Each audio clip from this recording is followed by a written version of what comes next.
Mon bouton, ça ne peut pas fonctionner. C'est un peu le sujet d'aujourd'hui. Il va falloir appuyer sur les bons boutons pour pouvoir fonctionner. Donc ça y est, je suis en direct sur tous les supports.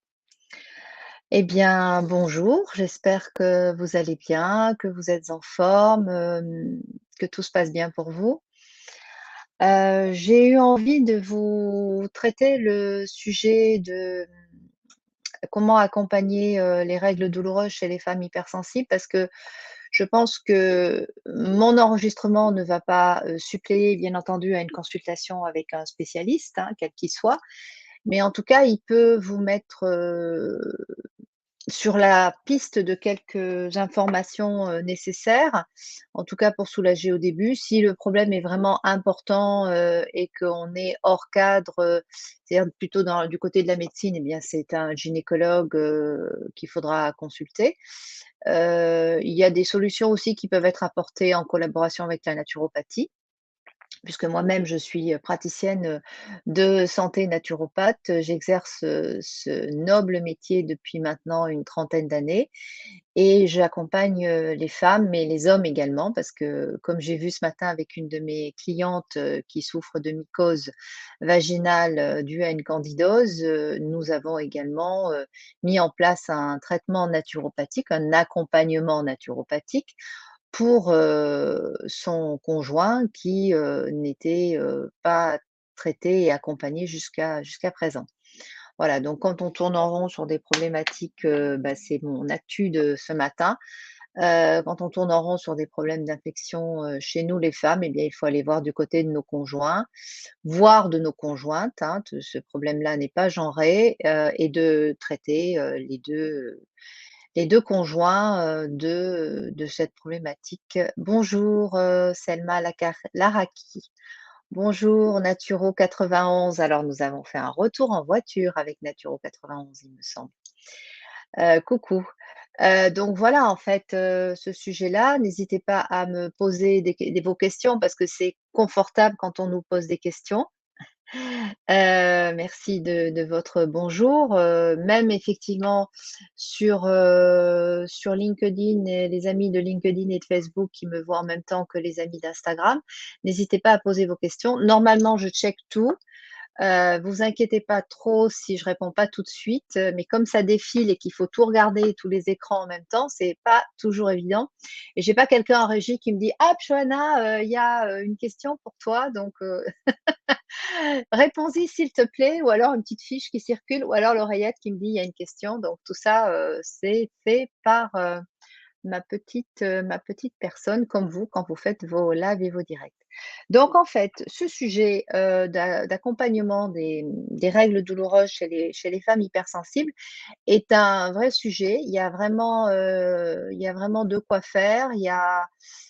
Ça reste encore un sujet relativement tabou. On n'a pas encore les 3 jours, de congé imposés, aux femmes qui ont leurs règles dans les entreprises, bien que certaines entreprises, on va dire que c'est 0,005 des entreprises qui acceptent que les femmes s'absentent, le premier voire le deuxième jour de leurs règles pour, s'accompagner et être au mieux. Parce que quand nous avons nos règles, nous ne pouvons pas être aussi puissamment actives que quand nous sommes à la fin de nos règles. Donc, qu'elles soient douloureuses ou pas, elles nécessitent une pause et quand elles sont douloureuses, elles nous appellent et elles nous demandent de nous arrêter. C'est un peu comme quand un enfant, est difficile et hyperactif et qu'il tire un peu le pantalon ou la jupe, du parent et il dit: «Occupe-toi de moi», parce qu'effectivement, on est toujours en train de tourner sans s'occuper de cette personne qui nous demande de s'occuper d'elle et sans s'occuper de notre corps. Donc en fait, on a beaucoup de chance, nous les femmes, d'avoir nos règles parce que c'est un moment privilégié. L'arrivée de nos règles est un moment privilégié et ô combien. Mais la douleur des règles est souvent associée à une hyperstimulation et une hyperstress chez les femmes qui, ne prennent pas forcément soin d'elles ou qui font comme si elles n'avaient pas leurs règles, comme si nous vivions dans un monde uniquement dans un monde d'hommes.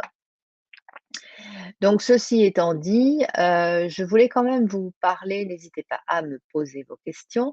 Je voulais quand même vous parler des différentes phases du cycle, parce qu'en fait, les règles s'insèrent au milieu ou dans les phases du cycle et donc c'est important quand, j'accompagne une personne qui vient me voir pour cette problématique-là et qui est hypersensible.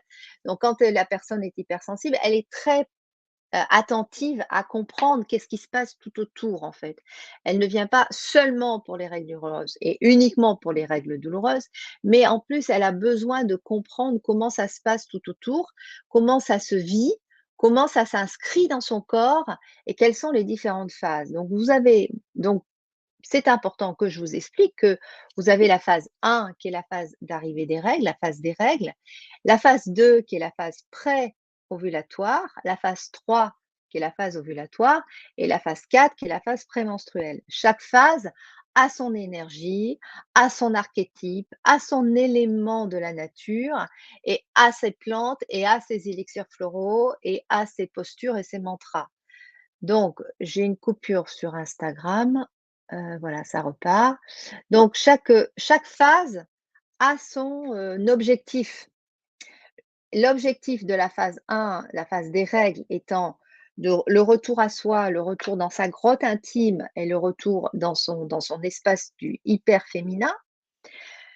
La phase 2, qui est la phase pré-ovulatoire, a son espace où on a fini nos règles, on est juste avant la phase ovulatoire, pardon, donc on est hyper présente et on est plutôt dans un mouvement d'extériorisation.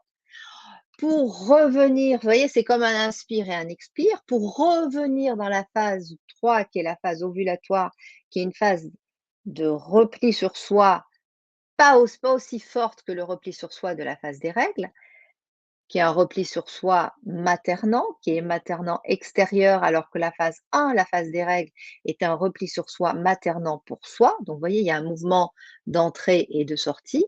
Et la phase 4, qui est une phase préovulatoire, et je ferai aussi une vidéo sur le syndrome prémenstruel, qui est le lieu souvent des syndromes prémenstruels, des difficultés, puisque les règles vont arriver et libérer l'endomètre de l'utérus et donc repartir dans un cycle.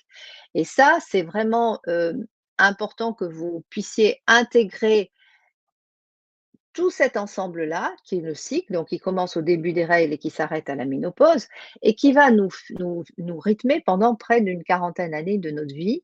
Donc ce qui est un peu moins de la moitié, mais c'est sachant qu'on peut vivre 100 ans. Donc voilà, moi je dis que c'est la moitié de notre vie et c'est intéressant parce qu'en fait, ces règles douloureuses, cette phase 1, elle s'inscrit avec les autres phases. C'est comme elle représente aussi une partie, cette phase 1, elle représente une partie de la cyclicité des saisons. Par exemple, dans la phase 1, nous sommes en la phase hiver. Dans la phase 2, qui est la phase préovulatoire, nous sommes en phase printemps. Dans la phase 3, qui est la phase ovulatoire, nous sommes en phase été, la récolte, donc les ovulations, les créations, les réalisations. Et la phase 4, nous sommes en phase automne, donc la phase où on récolte. Donc en fait, vous voyez que ça s'enchaîne également comme un cycle et c'est un cycle. On dit d'abord le cycle féminin, mais ce qui est important et c'est ce que je pose en introduction, c'est que c'est cette phase 1, donc cette phase qui peut être accompagnée de douleur, de difficultés, d'abondance, on parle de règles trop abondantes notamment, eh bien elle est aussi corrélée aux autres phases, c'est-à-dire qu'on ne peut pas l'exclure et la prendre à part et ne pas l'inclure dans le cycle du féminin. Et je pense que c'est important qu'on soit vraiment attentive à ça. Alors à la fois les thérapeutes qui me regardent et qui m'écoutent, mais également les femmes, qui sont en écoute et en recherche de solutions, que vous intégriez que ce processus, il est cyclique. Donc, souvent, il faut faire une petite rétrogradation, reculer un petit peu pour voir comment vous engendrez tous vos cycles. Est-ce que vous êtes suffisamment open dans votre phase préovulatoire? Est-ce que dans votre phase ovulatoire, ça se passe bien? Est-ce que dans votre phase ovulatoire, vous vous nourrissez correctement? Est-ce que dans votre phase prémenstruelle, vous vous nourrissez également correctement pour aller nourrir les règles? Parce qu'en fait, comme c'est un cycle, chaque phase nourrit l'autre. Donc le faire une petite marche arrière pour voir, par exemple, les 2 phases qui se regardent, les phases menstruelles et la phase ovulatoire qui se regardent comme ça, est-ce qu'elles sont nourries l'une l'autre? C'est-à-dire, est-ce qu'elles se renvoient la balle correctement? Et pareil pour la phase préovulatoire et la phase prémenstruelle, je rétrécis un peu mes mains, est-ce qu'elles se renvoient la balle? C'est-à-dire, est-ce qu'elles, fonctionnent ensemble dans mon espace au quotidien? Donc on ne peut pas regarder uniquement les règles douloureuses si on n'embrasse pas totalement le cycle du féminin. Et ça, c'est vraiment important. Donc moi, j'ai écrit un livre avec, Serena, j'ai coécrit un livre sur, pour explorer les phases du cycle féminin. Je vous en recommande sa lecture, bon alors, non pas parce que si, c'est moi qui l'écris donc avec Serena, donc je sais ce qu'il y a dedans, il y a des choses intéressantes dedans, mais également pour diffuser auprès de votre clientèle et diffuser également et pour l'acheter pour vous-même, parce qu'à l'intérieur, vous allez trouver beaucoup de choses intéressantes sur les phases du cycle qui vont vous apprendre qui vont vous apprendre à réguler vos phases au fur et à mesure, qui vont vous permettre de stabiliser énergétiquement vos phases et donc, à terme, de réguler les règles douloureuses. Comme je voyais ce matin avec une de mes patientes, c'est que la naturopathie, ce n'est pas traite une partie, mais il y a le transgénérationnel qui va traiter une autre partie, il y a l'énergétique qui va traiter une autre partie, il y a l'univers qui va aussi nous guérir et nous accompagner. Donc en fait, la santé pour accompagner les règles douloureuses chez les femmes hypersensibles, c'est un cycle qui s'inscrit dans un cycle. Donc c'est important que et ça, c'est une définition de la naturopathie à mon sens, c'est que nous accompagnons, nous les naturopathes, en tout cas moi en tant que naturopathe, je suis vraiment très précautionneuse d'accompagner la personne dans sa globalité. Et quand j'ai quelqu'un qui vient me voir en naturopathie pour une problématique de règles douloureuses, j'inscris sa corporalité, sa psyché, son transgénérationnel dans sa problématique parce que c'est un signe de quelque chose qui dysfonctionne quelque part. Après, je vais utiliser les archétypes. Après, je vais utiliser les plantes. Après, je vais utiliser les élixirs floraux et minéraux. Après, je vais utiliser les minéraux. Mais dans un premier temps, si je viens de faire ça pendant 10 minutes avec vous, je mets le processus dans sa globalité et c'est ça la force et la puissance de notre métier naturopathe, de mon métier en tant que naturopathe, c'est de le mettre dans un cycle et de ne pas le sortir du cycle. Donc, parce que si je sors du cycle, si je vois la personne que par rapport à sa problématique de règles et son hypersensibilité, que je mets chacun de son côté et que je ne mets pas en globalité, je vais accompagner pour moi à moitié, voire au tiers une personne. Donc, qu'est-ce que je peux faire? Bah, la première chose à faire, c'est de vraiment de vous intégrer dans cette cyclicité. Déjà, ça c'est très important de vous dire, effectivement, j'ai l'arrivée de mes règles, mais l'arrivée de mes règles, ce n'est que le processus clinique, physiologique, psychologique de mes cycles. C'est ce qui est, c'est la partie visible du cycle du féminin, parce que les autres parties sont plutôt invisibles. On ne voit pas, sauf le syndrome prémenstruel où on commence à avoir les nénés qui gonflent, le ventre aussi, la mauvaise humeur qui arrive, enfin, tout se met un peu en excès. C'est encore plus fort chez les hypersensibles. Mais donc, intégrer ces règles dans la cyclicité et dans la partie visible de notre hyperféminité, c'est-à-dire de la présence de ces règles qui signent quand même la différence entre les hommes et les femmes. Alors, on a aussi une posture à avoir sur tout le cycle, donc c'est-à-dire sur toutes les phases pour que les règles parce que comme je vous le comprenez, pour traiter les règles douloureuses, pour accompagner les règles douloureuses, je dis traiter, mais on n'a pas le droit en naturopathie, il faut dire accompagner. Pour accompagner les règles douloureuses, nous devons accompagner les autres phases. Donc, est-ce que je mange correctement? Alors ce qui va complètement flinguer, le cycle, c'est le sucre. Donc est-ce que j'en mange trop? Ce qui va aussi, flinguer les règles et qui vont être un petit peu douloureuses, voire trop, c'est l'hyperactivité.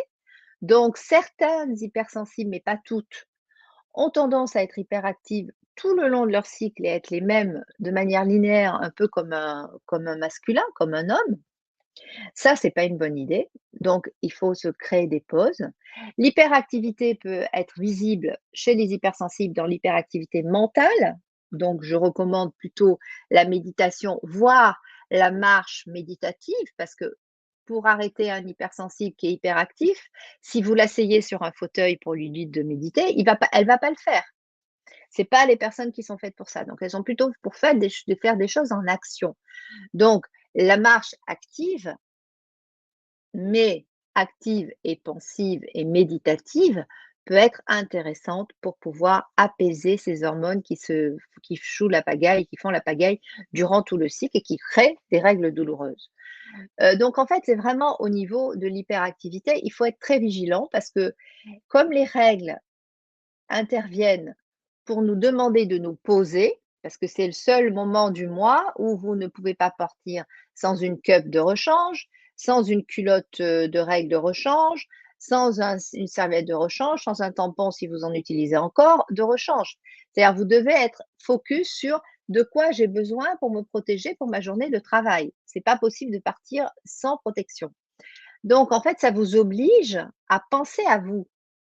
Et ça, peut-être que dans le cycle, dans les 28 jours du cycle ou les 25 jours du cycle, c'est peut-être les seuls 3 jours du mois où vous pensez à vous et à vous protéger.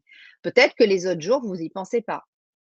Donc, c'est vraiment, elles sont là pour nous aider à penser à nous.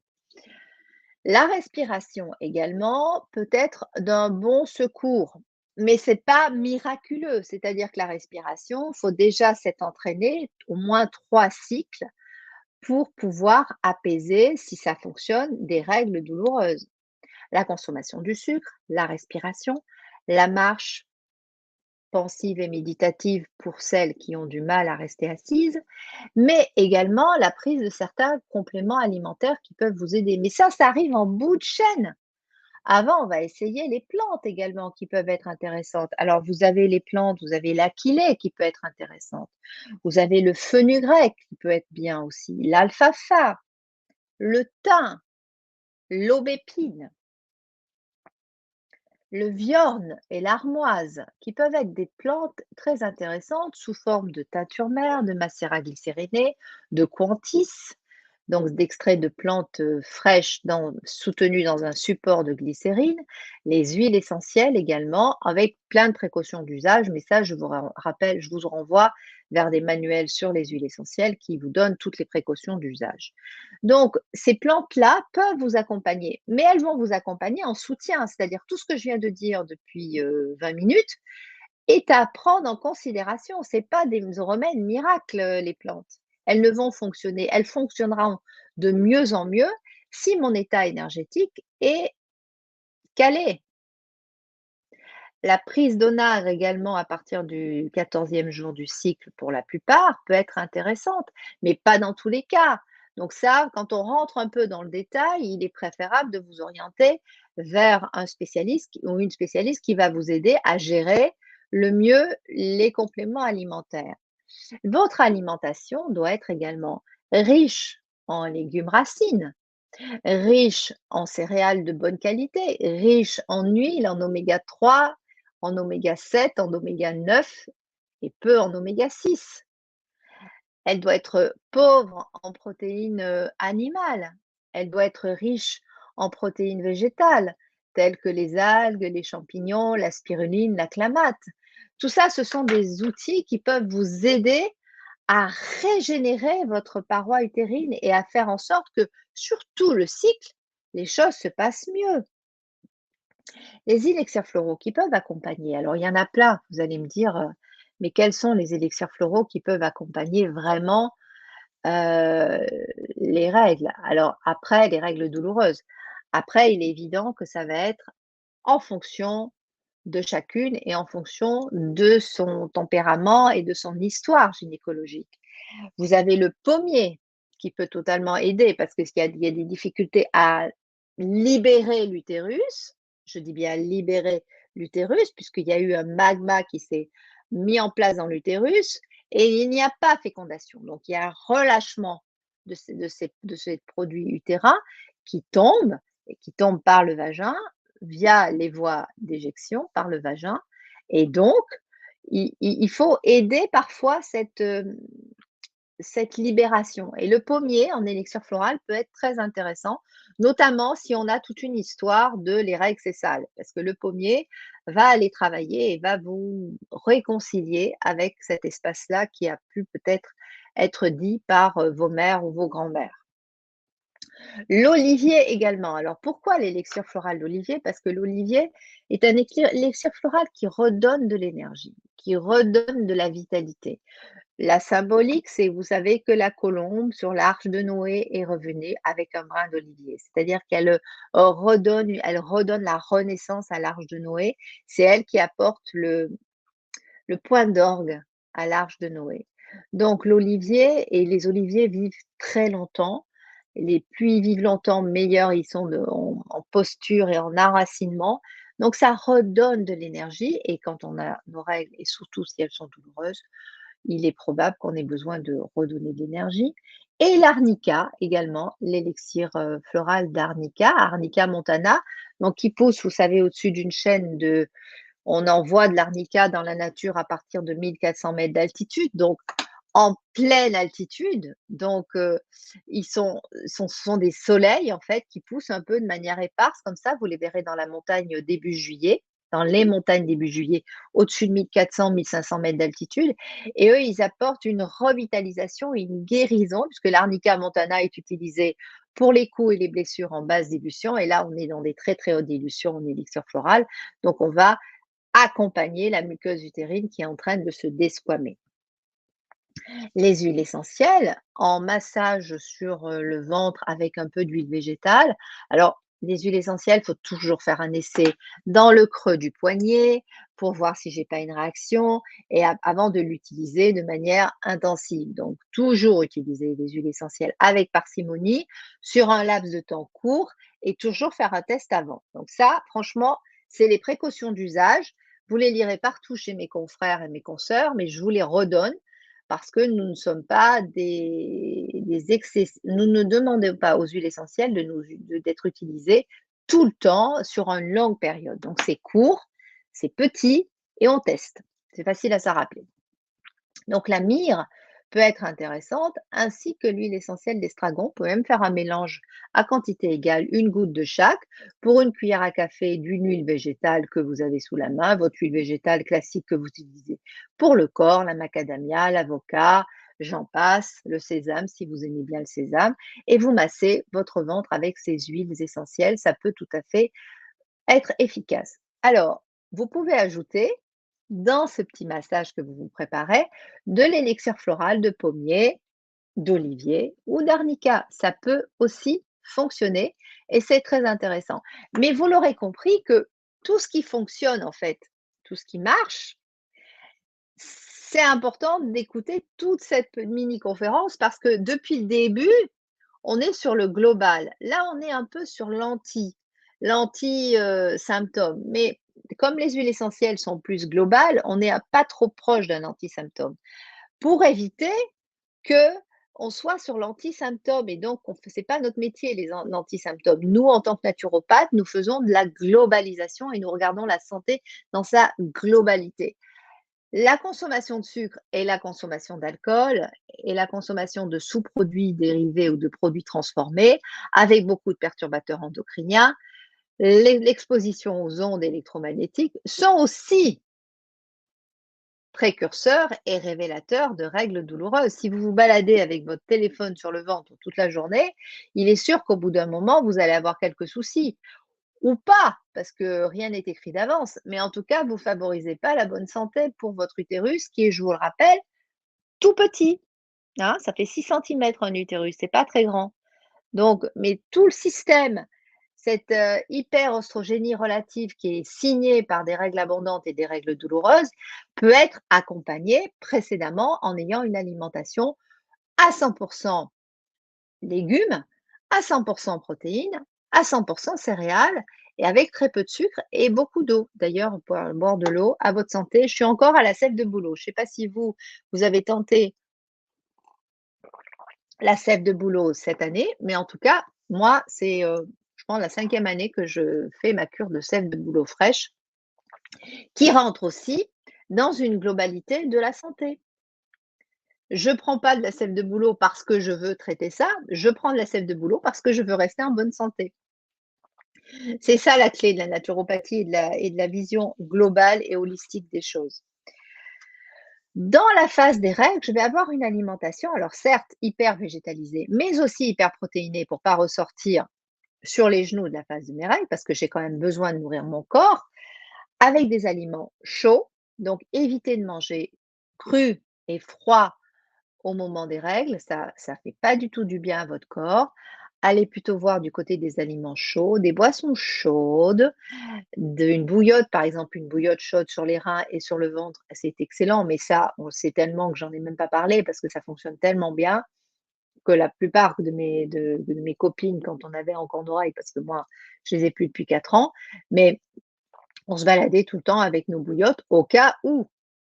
Alors, ce que j'ai pas dit, c'est que ça m'y fait penser, c'est que les règles douloureuses peuvent être aussi associées à un cycle qui a été, enfin je l'ai dit sans le dire, qui a été, stressant, c'est-à-dire à un mois précédant l'arrivée de vos règles qui a été stressant.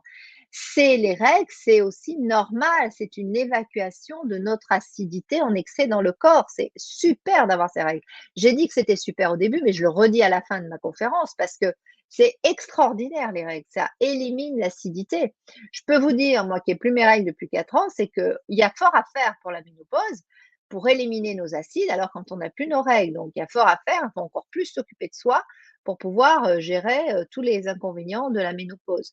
Donc en fait, c'est aussi une, favoriser l'élimination, c'est favoriser l'élimination des voies acides. Et il faut que ça se fasse, il faut que la personne ait cette élimination-là parce que ça l'aide à récupérer et à avoir après son équilibre corporel qui revient. Les œufs à la coque sont également très énergétisants. On est quand même sur, là, sur de la correction, on regarde ça du côté de la médecine traditionnelle chinoise, qui sont pour les œufs, pendant la phase des règles et pour les aliments chauds pendant la phase des règles également pour, essayer d'apaiser les règles douloureuses. Donc les règles douloureuses, en soi, ce n'est pas une fatalité parce que j'ai des femmes qui viennent chez moi en consultation et qui me disent: «Bon, de toute façon, moi, ça fait 20 ans que j'ai des règles douloureuses. Ma mère m'a toujours dit que c'était normal que j'ai des règles douloureuses, donc j'ai des règles douloureuses. Ma tante a eu aussi des règles douloureuses. Enfin, toutes les femmes dans la famille ont eu des règles douloureuses». Ce n'est pas normal. Ça signe vraiment un dysfonctionnement hormonal, peut-être léger, mais quand même important à régler. Ça signe un dysfonctionnement hormonal et un dysfonctionnement alimentaire et un dysfonctionnement psychique.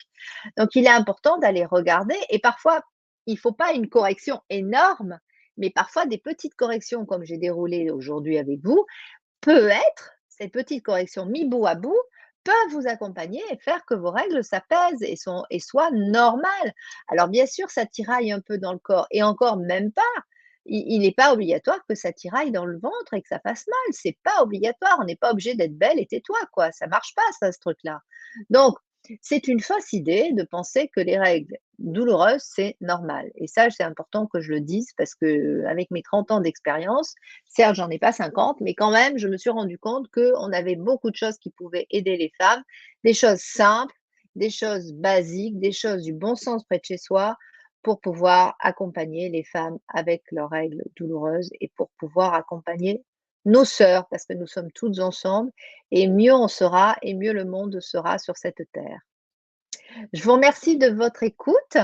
Je vous souhaite une excellente journée. Je vous dis à bientôt. Prochaine intervention de ma part, sur ma chaîne Luna Femme Formation sur comment réaliser un rituel. Je pense que ça va être très intéressant.